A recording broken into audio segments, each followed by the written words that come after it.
प्यारे बच्चों, अस्सलामु अलैकुम वरहमतुल्लाहि वबरकातुहू। यूँ तो हम रोज़ आपके सामने एक नया सबक लेकर हाजिर आते हैं। आज का हम सबक लेकर आए हैं, सबक का उन्वान है बिला इजाज़त किसी की चीज़ को लेना। क्या?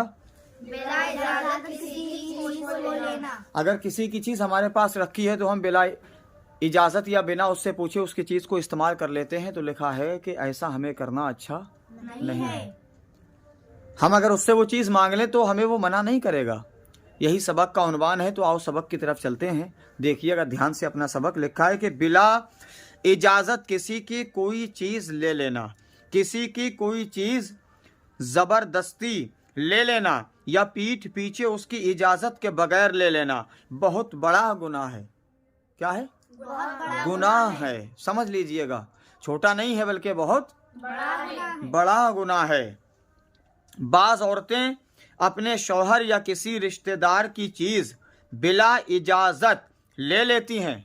यहाँ तक लिखा है, देखिएगा किताब में, कि शौहर की चीज़ भी शौहर की बगैर इजाज़त के उसकी बीवी को छूने का हुक्म नहीं है। लिखा है कि शौहर की चीज़ भी बगैर शौहर की इजाज़त के उसकी बीवी को छूना या लेना जायज़ नहीं है। अगर वो भी चीज़ अपने शौहर की इस्तेमाल करना चाहती है, कोई भी चीज़ हो, तो वो पहले उससे इजाज़त ले, पहले पूछे, उसके बाद में उस चीज़ को वो इस्तेमाल करे। आगे चलते हैं।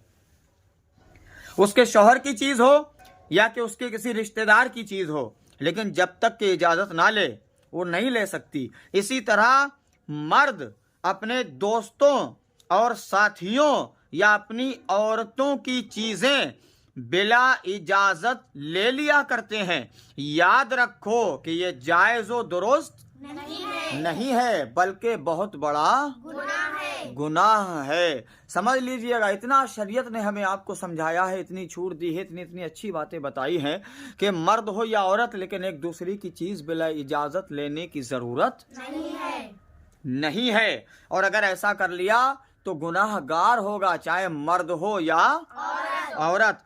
आगे चलते हैं। अगर लिखा है कि अगर किसी की कोई चीज़ बिला इजाज़त ले ली है तो उसका हुक्म यह है कि अगर वो चीज़ अभी मौजूद हो तो बेआईने ही उस चीज़ को वापस कर देना ज़रूरी है। बेआईने ही फौरन सामने उसी चीज़ को उसकी वापस कर देना ज़रूरी है।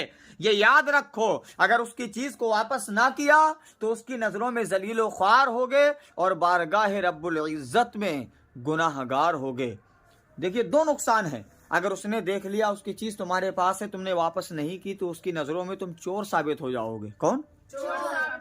चोर साबित हो जाओगे। और बारगाह परवरदिगार में तुम गुनाहगार साबित हो जाओगे। सिर्फ किस वजह से दो गुनाह तुम्हारे सर आए?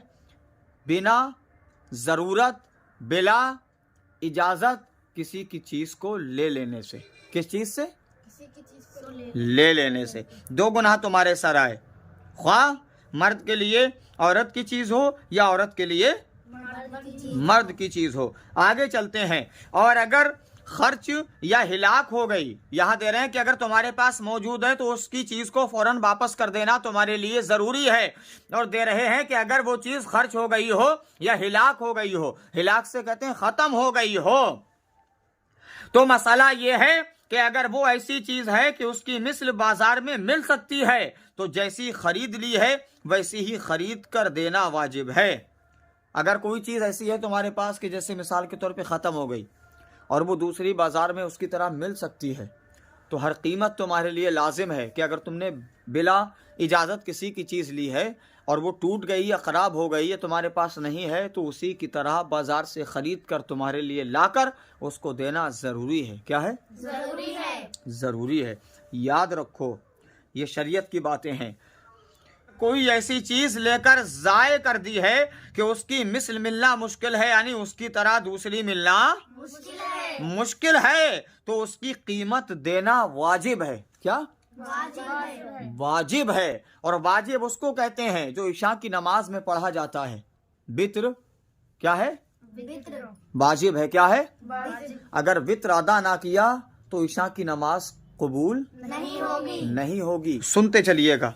और अगर कोई ऐसी चीज लेकर जाये कर दी है कि उसकी मिस्ल मिलना मुश्किल है, यानी उसकी तरह अब दूसरी नहीं मिल सकती, तो उसकी कीमत देना वाजिब है। या ये कि जिसकी चीज थी उससे माफ करा ले, ना चीज मिल रही है बाजार में, उसकी तरह बहुत ढूंढते ढूंढते परेशान है वो जिसने वो चीज ले ली थी, तो क्या करना है, अगर नहीं मिल रही है उसकी तरह, तो जिसकी चीज थी उस मालिक के पास जाए और जाने के बाद मोहब्बतों के साथ में उससे माफी मांगे, वो माफ कर दे, तो मैदान महशर में पकड़ नहीं की जाएगी। और अगर उसने माफ नहीं किया तो मैदान महशर में हमारी और तुम्हारी पकड़ की जाएगी।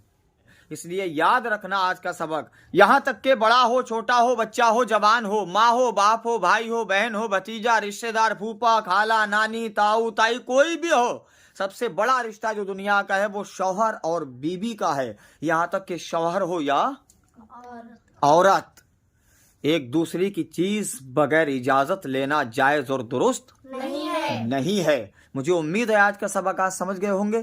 इंशाअल्लाह उम्मीद करता हूँ आज का सबक आपकी समझ में अच्छी तरीके से आया होगा। मिलते हैं कल के सबक में, तब तक के लिए आप अपना ख्याल रखिएगा। कल 5 बजे मुलाकात होगी। अस्सलामु अलैकुम वरहमतुल्लाहि वबरकातुहू।